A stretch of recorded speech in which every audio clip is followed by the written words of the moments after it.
नहीं, संगठन के लोगों के सामने, जिला अध्यक्षों के सामने जो अपने विभाग के बारे में उसका ब्यौरा देंगे, जो अच्छे अच्छे निर्णय लिए गए हैं उसके बारे में बताएंगे, ताकि उन निर्णयों को आम जनता तक पहुंचा सकें। तो ये विशेष रूप से प्रयास होगा। राजनीति में दिल्ली के बिना काम नहीं चल सकता, परंतु कांग्रेस पार्टी में तो दिल्ली के ही आधार पर काम चलता है। अपने आधार पर आप कुछ नहीं कर सकते। और मुझे लगता है कि छत्तीसगढ़ में कांग्रेस पार्टी में सब कुछ ठीक नहीं चल रहा है और इसलिए मुख्यमंत्री जी को दिल्ली की बार बार दौड़ लगानी पड़ रही है। दिल्ली दौड़ से अगर छत्तीसगढ़ का भला हो तो वो ज़्यादा अच्छा है। दिल्ली दौड़ से व्यक्तिगत लाभ उठाने की कोशिश अगर है तो उससे छत्तीसगढ़ का कोई भला नहीं होगा।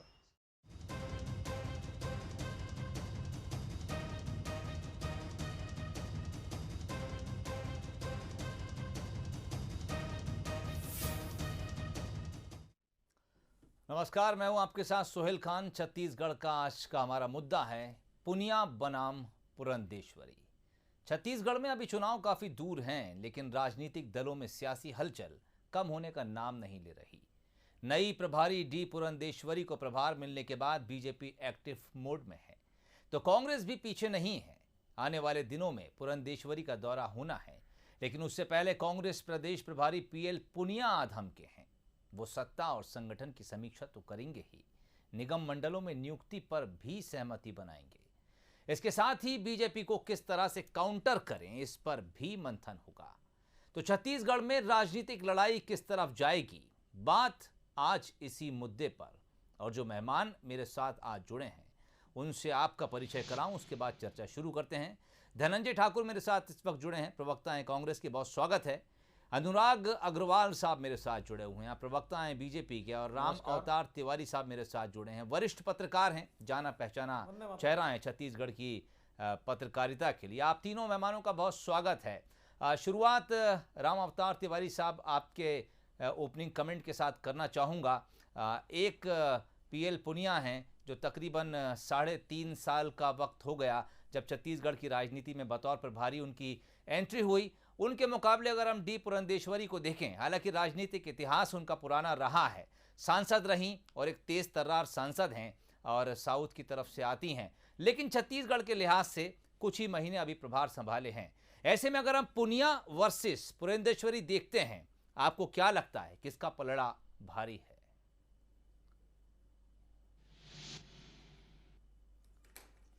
देखिए, भाजपा हो या कांग्रेस, दोनों संगठन महामंत्री प्रभारी की महत्वपूर्ण भूमिका है और निर्णायक भूमिका है और उनके इर्द गिर्द ही राजनीति चलती है।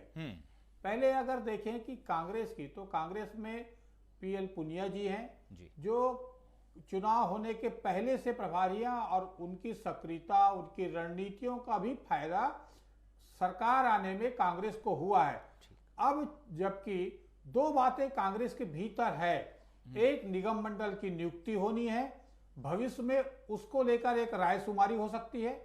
दूसरी तरफ मंत्रियों की कार्यप्रणाली, मंत्रियों के कामकाज और सरकार के कामकाज कैसे चल रहे हैं और क्या गतिरोध है और किस तरह बेहतर परिणाम की ओर जा सकती है सरकार। ये दो मुद्दे पर पुनिया जी चर्चा कर सकते हैं और यही चर्चा है भी। ठीक। दूसरी तरफ भाजपा में देखें तो भाजपा की बुरी हार के बाद एक तरह से पहली बार ये हुआ है, पुरंदेश्वरी जो भाजपा की महामंत्री हैं, प्रभारी हैं, वो पार्टी के भीतर सक्रियता ला पाई हैं। इसके पहले अनिल जैन जी थे वो भाजपा दफ्तर और एरोड्रम तक सीमित थे। ये जो है वो मैदानी स्तर में जा रही हैं, भाजपा के उपेक्षित कार्यकर्ताओं से चर्चा कर रही हैं, उनसे मना रही हैं, संगठन में आई है, संगठन को संघर्ष करने के लिए योजना बना रही, रोड मैप तैयार कर रही हैं और जो पार्टी के भीतर की गुटबाजी है उसको खत्म करने की कोशिश कर रही है।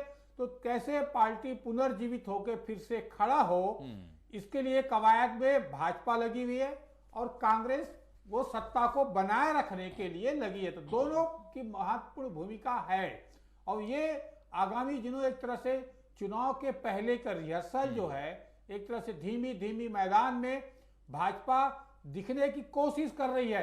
अभी तो भाजपा कि कार्यकर्ता घर में बैठे थे। सरकार को 2 साल होने के बाद उनको एक मौका लगा कि सरकार अपनी कामकाज कर ली है। अब जो है सरकार की जो चीज नाराजगी है सरकार के प्रति लोगों की, सरकार की कमजोरी है, कहीं न कहीं जनता को एक सशक्त विपक्ष के रूप में लाया जाए, ये कोशिश में भाजपा लगी है। बिल्कुल, दरअसल और होता भी यही है। अगर सरकार भारी बहुमत से बनती है तो फिर विपक्ष के हौसले पस्त हो जाते हैं, और कम से कम 4 साल के लिए तो हौसले पस्त होते ही हैं। फिर संगठन भी आखिरी साल जब सोचता है कि अब चुनाव सिर पर हैं तो तमाम कवायदें शुरू करता है। लेकिन बीजेपी शायद उस 4 साल का इंतजार फिलहाल नहीं कर रही है। 2 साल बीते, पुरंदेश्वरी को छत्तीसगढ़ की जिम्मेदारी मिली और उन्होंने तेजी से आकर काम दिखाना शुरू करा।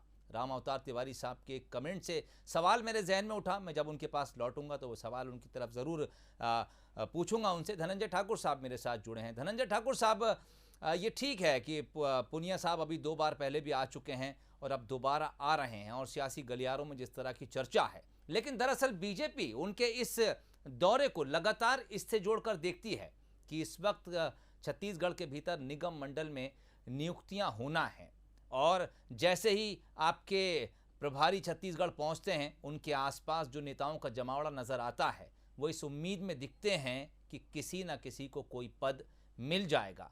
ऐसे में आरोप ये भी है कि संगठन में उतना दम नहीं, लेकिन पद की लालसा कांग्रेस के भीतर भीड़ दिखा रही है। अभी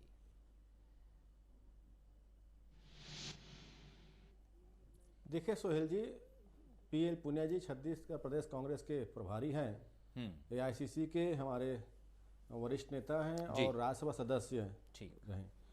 लगातार छत्तीसगढ़ में पीएल पुनिया जी का दौरा रहा है। बीते विधानसभा चुनाव के पहले अगर आप देखते हैं तो 15 साल के भ्रष्ट और कुशासन सरकार के खिलाफ कांग्रेस के कार्यकर्ता लड़ाई लड़े, और हमारे जो प्रभारी है पीएल पुनिया जी हर आंदोलन में शामिल होते थे। मुझे तो वो घटना भी याद आता है जब पश्चिम विधानसभा में हम लोग का कार्यक्रम चल रहा था जी। उस दौरान वहाँ के मंत्री हुआ करते थे राजेश मुड़त जी, मतलब विधायक थे और मंत्री भी थे।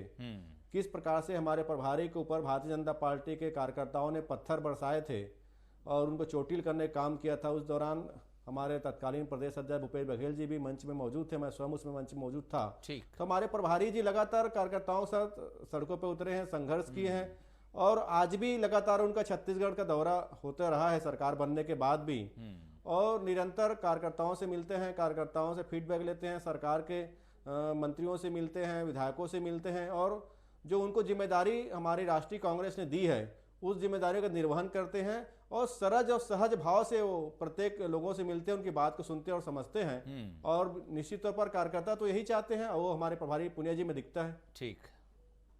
दरअसल जब आप एक बड़ी सफलता हासिल करते हैं तो जो छोटे छोटे फेल्योर होते हैं वो उसकी चमक में कहीं खो जाते हैं। अनुराग अग्रवाल साहब, आपकी तरफ रुख करना चाहूँगा, लेकिन जब असफलता हाथ लगती है तो भीतर से कई तरह की आवाज़ें उठने लगती हैं।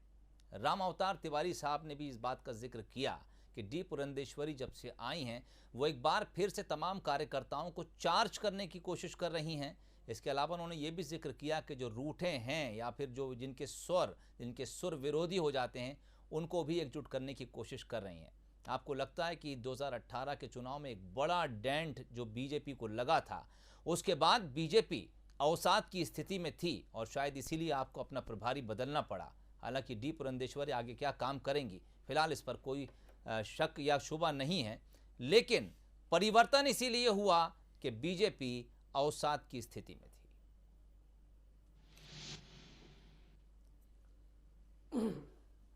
एक बात मैं कहना चाहूंगा जी, भारतीय जनता पार्टी और कांग्रेस का जो अंतर है वो व्यक्ति और विचारधारा का अंतर है। अगर हम भारतीय जनता पार्टी की बात करें तो एक विचारधारा पे आधारित पार्टी है, और हम विचारधारा के आधार पे व्यक्ति के चेहरे को महत्व नहीं देते हैं। जहां तक आप इस हार की बात करें या हार से उपजी निराशा की बात करें तो आपको मालूम होना चाहिए भारतीय जनता पार्टी विपक्ष के कोख से उत्पन्न पार्टी है।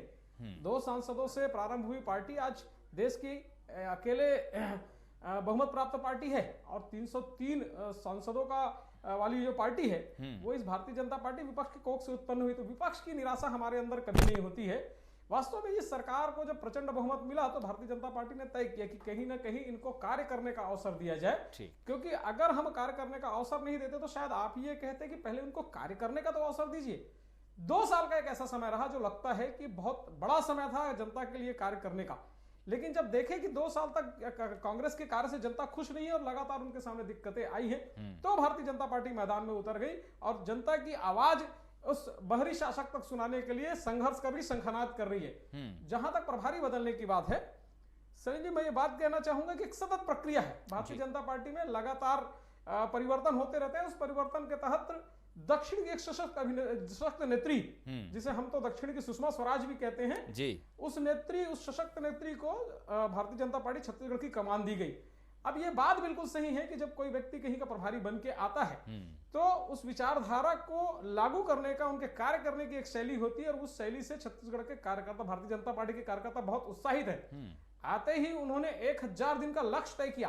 उन्होंने कहा कि अब 1000 दिन बने इस कांग्रेस सरकार के। इस 1000 दिन में कांग्रेस की नाकामियों को, कांग्रेस के शासन में जनता को होने वाली परेशानियों को लेकर एकजुट होकर इस शासन के नाकामियों को जनता तक लाना है और जनता की आवाज को उस शासन के कानों तक पहुंचा के कार्य कराना है। तो ये भारतीय जनता पार्टी का प्रत्येक कार्यकर्ता अपनी उस दक्षिण की सुषमा स्वराज की आवाज पे आज कमर कसकर तैयार है और सड़कों पर उतरकर संघर्ष करना प्रारंभ कर चुका है। चलिए, दक्षिण की सुषमा स्वराज, राम अवतार तिवारी साहब, आपसे दरअसल इस बारे में चर्चा करना चाहूँगा। एक नया प्रभारी छत्तीसगढ़ में आता है और ये सही है कि वो सांसद रहा, उसने केंद्र की राजनीति भी देखी, लेकिन चूंकि वो दक्षिण की तरफ से आता है और डी पुरंदेश्वरी तो उस घर से आती हैं, जब उन्होंने वहाँ आंखें खोली तो कला और राजनीति दोनों उन्होंने अपने घर में देखे और इसी को लेकर वो बड़ी हुई। लेकिन फिर भी एक नए शख्स को जब किसी प्रदेश में जिम्मेदारी मिलती है और खासकर प्रभारी की जिम्मेदारी मिलती है, डी पुरंदेश्वरी का चेहरा सामने रखकर आपसे मेरा ये सवाल है, किस तरह की चुनौतियां डी पुरंदेश्वरी को छत्तीसगढ़ बीजेपी को एक बार फिर से खड़ा करने में सामने आती होंगी, जो आप महसूस करते हैं, चाहे वो संगठन के स्तर पर हो या फिर अंतिम कार्यकर्ता तक?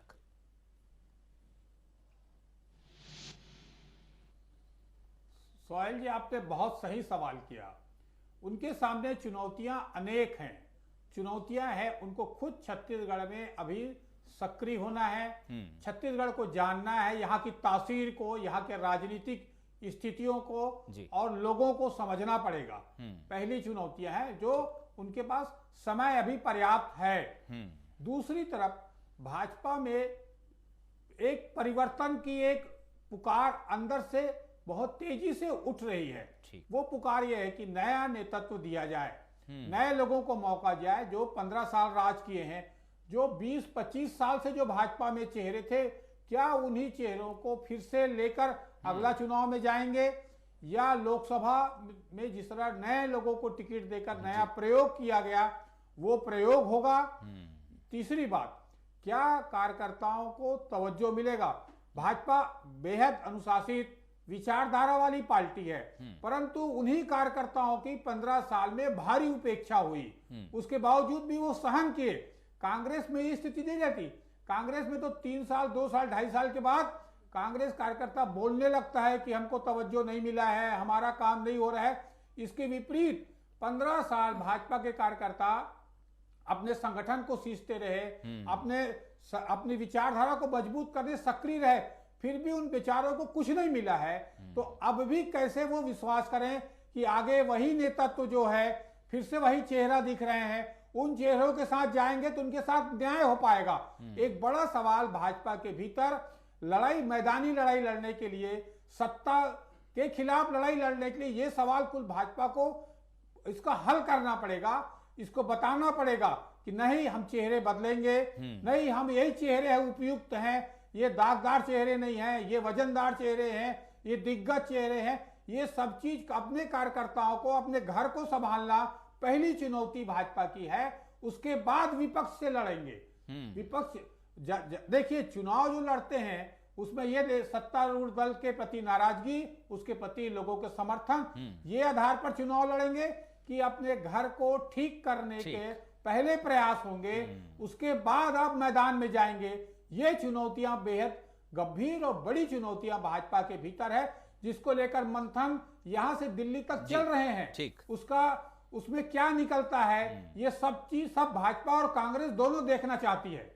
ठीक, चुनाव का मैदान हो या फिर मैदान जंग हो, अगर आपको अपने विपक्षी से लड़ना है तो आपके पास फौज ज़रूर मजबूत होनी चाहिए और ऐसे जांबाज आपके साथ होना चाहिए जो आपके लिए, आपकी पार्टी के लिए अपनी जान तक न्यौछावर करें। हालांकि यहाँ जान कहना कुछ ज़्यादा हो जाता है, समय और कर्तव्य निष्ठा के साथ काम करें।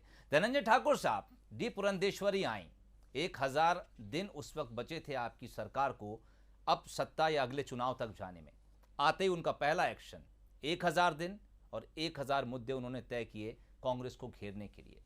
आपको लगता है कि डी पुरंदेश्वरी इस वक्त जिस तरह बीजेपी को दोबारा से खड़ा करने की कोशिश कर रही हैं, और जैसा कि राम अवतार तिवारी साहब कह रहे थे कि वो अपने कार्यकर्ता में इस बात का भरोसा पैदा कर रही हैं कि नहीं, संगठन उनके साथ खड़ा है और हम एक बेहतर विपक्ष की भूमिका निभाएंगे, चाहे उसके लिए चेहरे बदलना पड़े या फिर चेहरे ना बदलना पड़े। लेकिन डी पुरंदेश्वरी की इस चुनौती को कांग्रेस किस तरह देखती है? आपको लगता है कि 2023 में बीजेपी एक बार फिर आपका मुकाबला करेगी और कमान डी पुरंदेश्वरी के हाथ में होगी?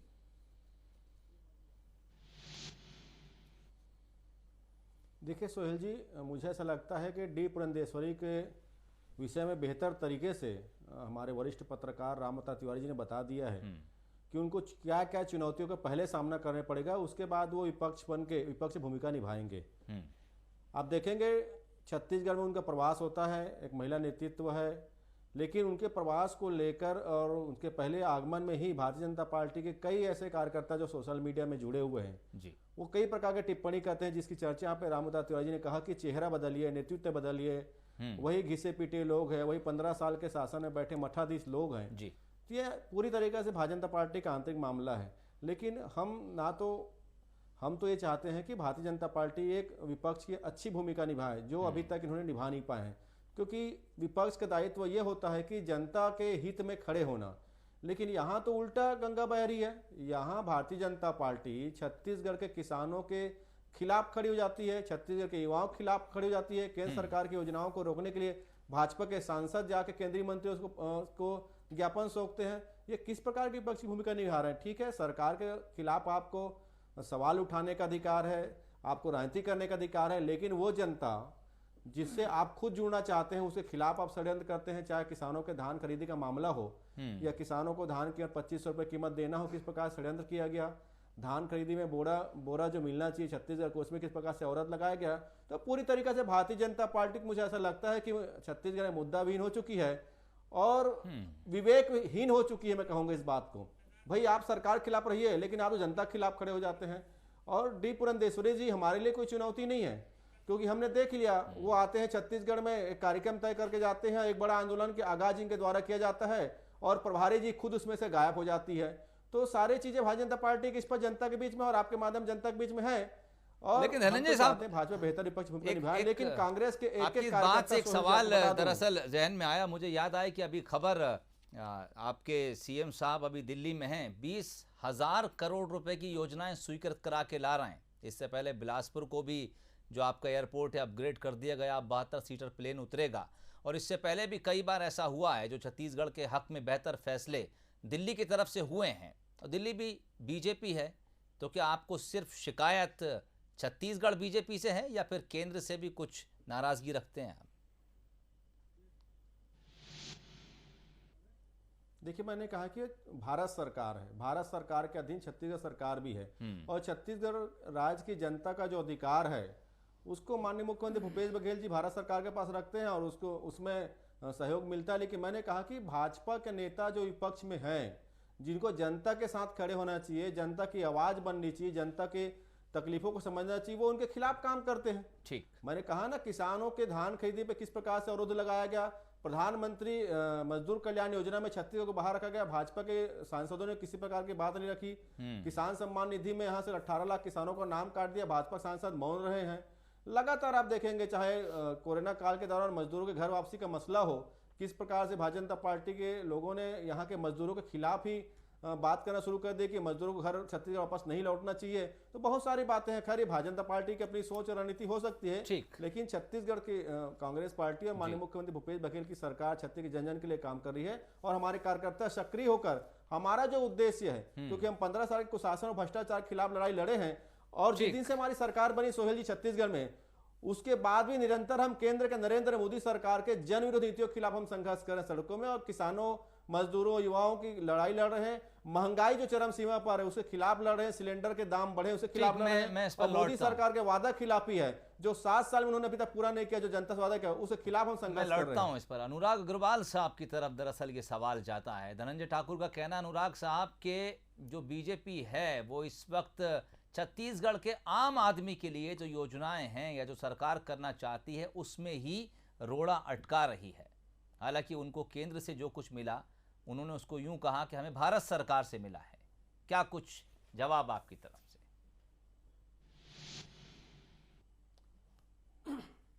कांग्रेस के प्रवक्ता से लेकर कांग्रेस के नेता तक, नेता मतलब भूपेश बघेल जी तक आप देखेंगे, जब उसको मिलता है तो धन्यवाद पत्र ये व्यक्तिगत देते हैं, लेकिन जब ये मांग करते हैं तो बड़ा प्रोपेगेंडा करते हैं कि हमको ये नहीं मिला, हमको वो नहीं मिला, हमको ये नहीं मिल रहा। मैं एक बड़ी बात बताना चाहूंगा धान खरीदी के बारे में जो धनंजय जी कह रहे थे, मुझे लगता है धनंजय जी को इस बात की जानकारी भी नहीं होगी, क्योंकि कांग्रेस जो है वो जनता से तो अपने वादे से मुकर ही चुकी है। अपने कार्यकर्ताओं को उनके 15 साल के जो संघर्ष का लाभ देना चाहती थी, संघर्ष का जो फायदा देना था, और 2 साल बाद वो निगम मंडल वो तक नहीं दे पाई है। कांग्रेस सरकार अभी किसान धान खरीदी में दावा करती है कि हमने 90 लाख मीट्रिक टन से ऊपर धान खरीदा है। आपको सुहेल जी, कांग्रेसियों को यह बात तक नहीं पता है कि आज तक 15 वर्षों में धान खरीदी ऑनलाइन होती थी। आप किसी भी एक धान खरीदी केंद्र में जाके बैठ के पूरे प्रदेश में कहां कितना धान खरीदी हुआ है देख सकते थे, जिससे धान संग्रहण केंद्र में एक कंपटीशन की भावना आती थी कि मेरे बाजू धान संग्रहण केंद्र में इतना खरीदा गया है। इस समय धान संग्रहण केंद्र में पूरी खरीदी ऑफलाइन हुई है। मतलब कहीं कोई जितना भी डाटा है इनके पास वो पूरा डाटा है नहीं। अब रही भारतीय जनता पार्टी की बात, तो भारतीय जनता पार्टी तो उस आइसबर्ग के समान है जिसमें ऊपर जितना दिखता है वो सिर्फ 10% होता है, 90% तो उस समुद्र के उस पानी के अंदर है, जिसे कांग्रेसी जिसके लोगों को पहचानना संभव बात नहीं है। जड़ों तक भारतीय जनता पार्टी के कार्यकर्ता जुड़े हुए हैं, चाहे आप 29 जिलों की बात कर ले, 408 मंडलों की बात कर ले, चाहे शक्ति केंद्र और बूथों की बात कर ले, चाहे 1 लाख सक्रिय सदस्यों की बात कर ले।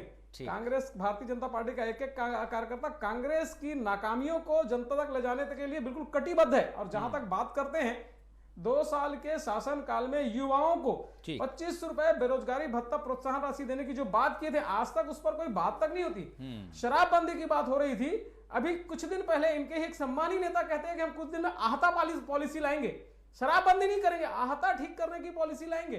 अपराध का तो छत्तीसगढ़ में आलम यह है कि सड़क में खुलेआम चाकूबाजी करके अपराधी वीडियो जारी करता है, और छत्तीसगढ़ की बालिकाओं के साथ तो कल 9 लोगों ने बलात्कार कर दिया।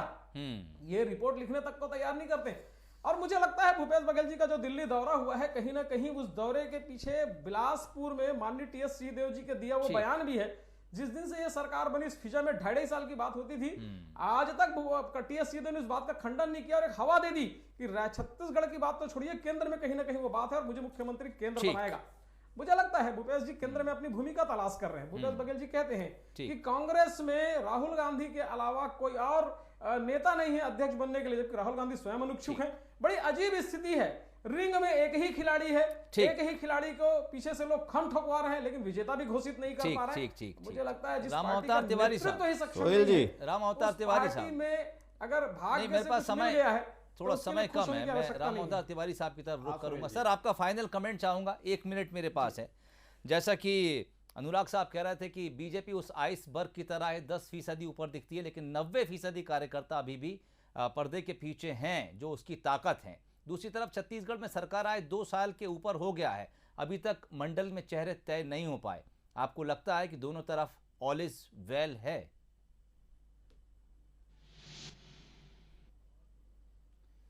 देखिए, भाजपा के पास संगठन तो है, संगठन के पिछले चुनाव में जो संगठन के कार्यकर्ता हैं, जो सदस्य हैं, वही लोग वोट नहीं दिए थे भाजपा को, वो नाराज थे ना। उन नाराज लोगों को मनाकर, मुद्दों को लेकर उनको सक्रिय करना एक उसके सामने चुनौतियां हैं। ठीक।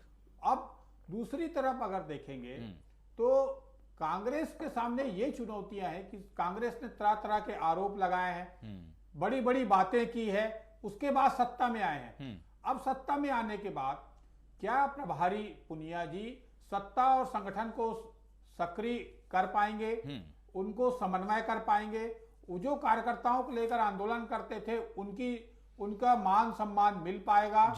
उनको उनके काम हो पाएंगे और आगे जो एक विपक्ष को मौका ना दे, ऐसी स्थिति ना आए तो एक बेहतर शासन कैसे चला पाए, आम जनता की बेहतरी के लिए किस तरह शासन चला पाए, एक चुनौतियां कांग्रेस के सामने है। और आपस में समन्वय, कांग्रेस में व्यक्तिवाद छत्रप तैयार होते हैं, उसको रोक कर एक तरह संगठन और सत्ता को समन्वय कर जनता की बेहतरी के लिए जो कार्यकर्ता पिछले 15 साल से संघर्ष कर रहे थे, उनके मान सम्मान को रक्षा कैसे कर पाएंगे, एक चुनौती उनके सामने यानी कांग्रेस के लिए चुनौती सिर्फ यहीं खत्म नहीं हो जाती कि वो सत्ता में वापस लौट आए हैं। दरअसल सत्ता को बरकरार रखना शायद उससे बड़ी चुनौती है, क्योंकि इस बार आपके पास काम करके वोटर्स को या फिर जनता को यह दिखाने का मौका है कि आप सत्ता के लिए सूटेबल हैं। ऐसे में चुनौती कांग्रेस के सामने दोहरी है, लेकिन बीजेपी के सामने भी चुनौतियां कम नहीं हैं। जैसा कि राम अवतार जी कह रहे थे कि जब सत्ता से आपको यह एहसास हो जाए कि 5 साल के लिए दूर हैं, तो आप स्लीपिंग पोजीशन में पहुंच जाते हैं। यानी आपके तमाम जो कार्यकर्ता हैं, जो आपके ग्राउंड लेवल पे काम करने वाले लोग हैं, वो स्लीपिंग सेल का हिस्सा बन जाते हैं। लेकिन देखना होगा डी पुरंदेश्वरी इनको दोबारा कैसे जागृत करती हैं। वहीं कांग्रेस अपने भीतर जो तेजी से आवाज़ें उठने का रिवाज है, उसको किस तरह से हैंडल करती है। आप तीनों मेहमानों का बहुत शुक्रिया हमारे इस प्रोग्राम में जुड़ने के लिए। तो छत्तीसगढ़ का आज का मुद्दा यहीं ख़त्म करते हैं। इजाज़त दीजिए, नमस्कार।